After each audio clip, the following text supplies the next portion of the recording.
So we're going to talk about why your brain just keeps going blank in the middle of conversations. How you're trying to think of absolutely anything you could say next, but your mind just locks up and won't give you anything to work with. And 99% of the time that leaves you in some completely awkward situation. And you beating yourself up after and playing it back over for days and days. I can't think of a better situation, or a worse situation actually, but the situation where this most commonly occurs for me is when I'm trying to talk to a girl. So I'm someone who, again, this happens to me still. I'm someone who, when I'm in high pressure social situations, I start to become very perfectionist. And I think in order to go over to this girl that I like the look of, I've got to come up with the perfect line. Like, I think this comes from watching too many like rom-com movies. Like, the smooth guy, he's always got the right line to say. He goes up to the girl and he has her infatuated with him because he's such a smooth talker. And I kind of need to just like remind myself, like, that's a fucking movie. Like, there's people who are paid to write these films, paid millions. This is not how these scenarios are going to play out in real life. But yeah, whenever I go over to a girl, I feel this like natural inclination to like rehearse a line or something. Like, even if it's something quite basic, like, hey, this is really spontaneous, but I think you're very cute. I kind of like memorized this particular line that I would use on every girl.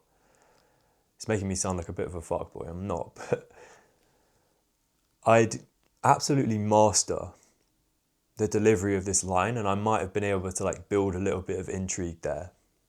Like, I could tell the girl was interested. But then because I'd rehearsed this line so much and I knew that I delivered it in the perfect way, my mind would just go blank after that. I'd be left there kind of like just stuttering, like, so what do? Like, really awkwardly pivoting to a completely different topic instead of just letting the conversation flow naturally.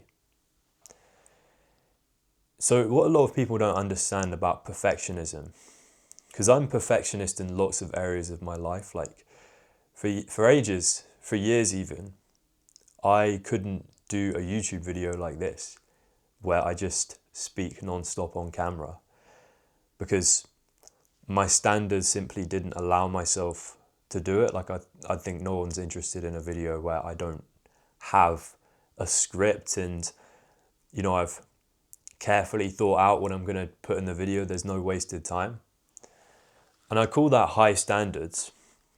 And really what I didn't understand about perfectionism is perfectionism is another form of anxiety. Perfectionism is anxiety that you've suppressed, and it's just kind of like leaking out from beyond the surface. It's trying to control the way other people perceive you, thinking that if I'm as perfect as I can, then I'm going to win people over. And the root of it is always, like, if you dig deep down enough, it always comes from some kind of like emotional pain, trying to avoid it. Things like anxiety, that is our body's built-in mechanism to protect us from danger, from feeling some kind of emotional pain. So when I would go over to a girl with this like perfectly rehearsed line, I'm not quite aware of it, but really what I'm trying to avoid is her inflicting some kind of emotional pain onto me. Like, it doesn't really make sense, because rehearsing to this level isn't really helping me, and actually increases the chance that I might get rejected because I'm not being natural and authentic. But it all comes from like old fear, like old pain we experienced in the past. And it's this kind of built-in mechanic we have to like avoid feeling that pain again. So yeah, what I can say is, every time I try to think of a perfect line and I go in and deliver this, not only would I end up kind of freezing, I'd actually kind of end up showing less of who I really am. Like I feel like especially, this can apply to lots of situations, but I think especially when you're trying to flirt, or when you're doing something bold and daring and scary, like approaching someone, you've kind of got to show as much of who you are as possible. Like you've kind of just got to show, the most you can do is just show who you are, like naturally, and see if the two of you are compatible. But if you're almost in the mindset of, I need to be perfect, I need to perform, it's creating this unnecessary set of expectations, and it's making it harder. Like, so I talked about how the anxiety is a way of protecting you from danger, the danger being that you might get rejected. For me, going in perfect or feeling like you need to be perfect, that's almost implying there is more danger than there is, because it's like you're implying there is some kind of danger here, like I need to come across a certain way or else this might happen. And what that does, the reason we freeze up, the reason our mind goes blank, is because we're in fight or flight. Because this situation is triggering our body to go into that fight or flight mode.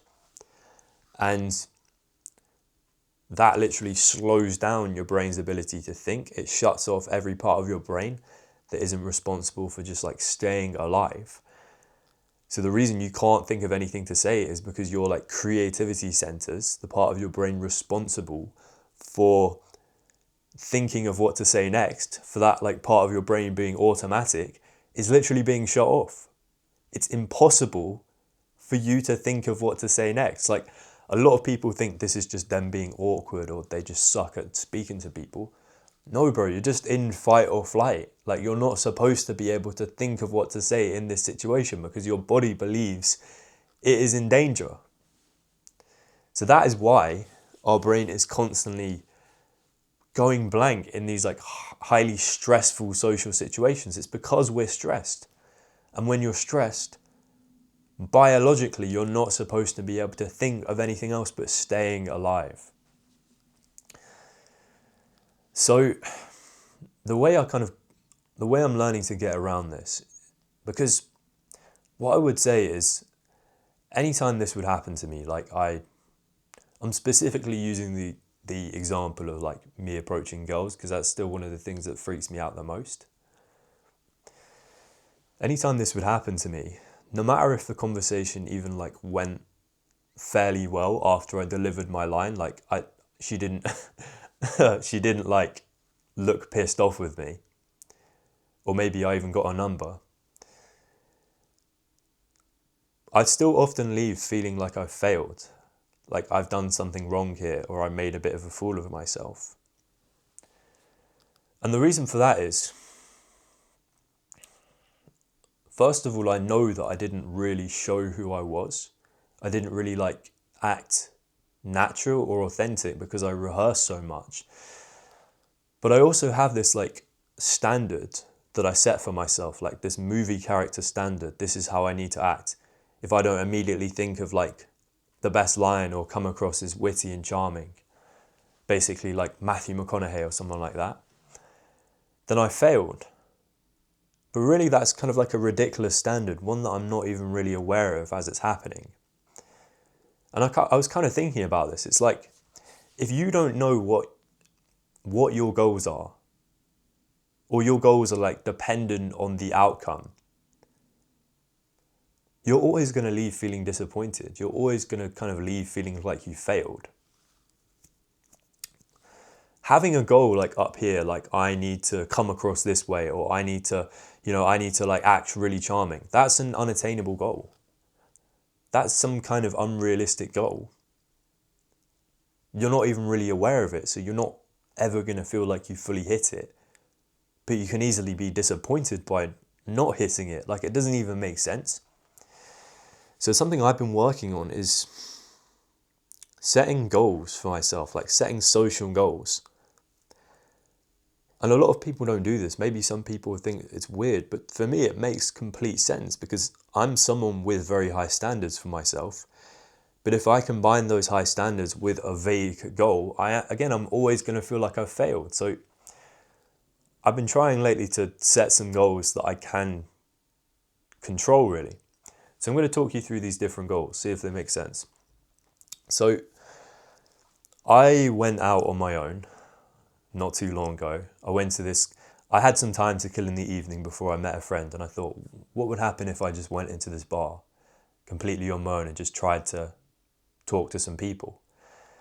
And I had very low expectations in the first place, because I was like, I don't know anyone here. Like, chances are nothing's going to happen. I could try and speak to some people and, they're just not interested. But kind of because I was on my own and no one knew that I was there, I kind of, even if I embarrassed myself, I kind of knew that no one's going to find out about this, really. I could just leave and no one would think any different of me. So instead of like setting all of these unattainable targets, like I'm going to go and I'm going to come across as like James Bond. I'm going to approach some girl at the bar. I'm going to be really charming. Or I'm going to integrate myself in this massive group and, I'm going to make loads of friends. I set myself just a couple of small goals. The first one being like a connection goal. Like, can I have one like heart-to-heart conversation with someone here? Can I feel like I connected or I found some common ground? And I ended up talking to this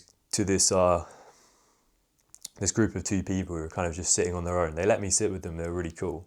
And we ended up bonding over like, we both like had been to some of the same countries. We were talking about like traveling, and I really felt like we kind of connected in a way. So did I have like an authentic connection with someone there?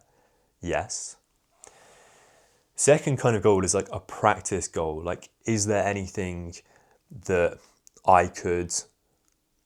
I'm actively trying, not everyone does this, but is there anything I'm actively trying to work on about like how I communicate with people? Like, one of these goals, like the ideal goal, could be stop performing, stop trying to rehearse lines.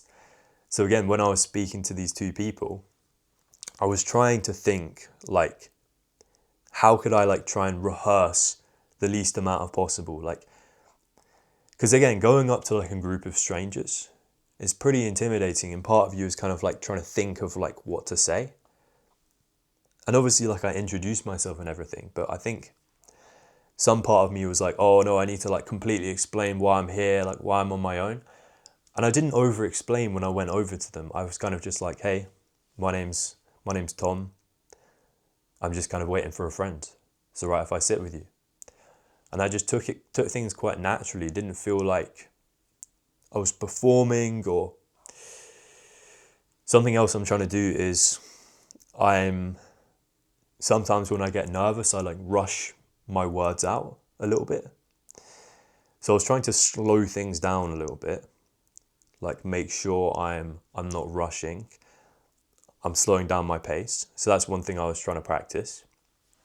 And again, just with these things already, not having some sky high target, I felt less pressure on myself. Like I could just talk to these guys and leave if I wanted to, and I still would have hit my targets. I still would have had a good night. So yeah, I naturally didn't feel as much pressure. Like I didn't feel myself freezing up as much. And yeah, and the third target was, this is quite interesting. I don't know if a lot of people do this, but it's almost like a data goal. Like, what can I learn about myself in this situation? What situations socially do I thrive in? So I've often felt that I'm much better in like smaller conversations or one-on-one than in like big groups where everyone's trying to talk over each other. So I thought I'd kind of like test this theory tonight. So I tried approaching like a couple of groups, and it didn't go super well. Like it was really loud. Everyone's kind of talking over each other. But then when I approached a few individuals and I went outside in like a more quiet space in this bar, that's when I like really found my footing. That's where I met these people. And I found that like I just function a lot better in that kind of environment. So again, it could be something like what environments suit me, or what kind of people do I feel comfortable around. So anything like that. I feel like this video has kind of gotten a little bit off track, but I just wanted to emphasize the importance of setting goals because, again, this is also what I'm trying to do, going back to the start of the video, when I talk to girls. It's just lowering the bar. Instead of expecting myself to be perfect, just almost setting the bar as high as something I can control. Like, I've gone over and said hello and introduced myself. Anything that happens from then is a bonus, but I've done everything I can. And maybe if I feel like I've hit that level, setting another goal like just above that, like asking some authentic questions, not just asking questions out of politeness, asking things that I really want to know the answer to, things that kind of show my character, instead of me just trying to impress the girl or kind of performing. So yeah, just the importance of setting goals which actually make sense and are not just like really vague, like I need to come across in this way. That's something I found really important. But yeah, man, that's the video. Take care.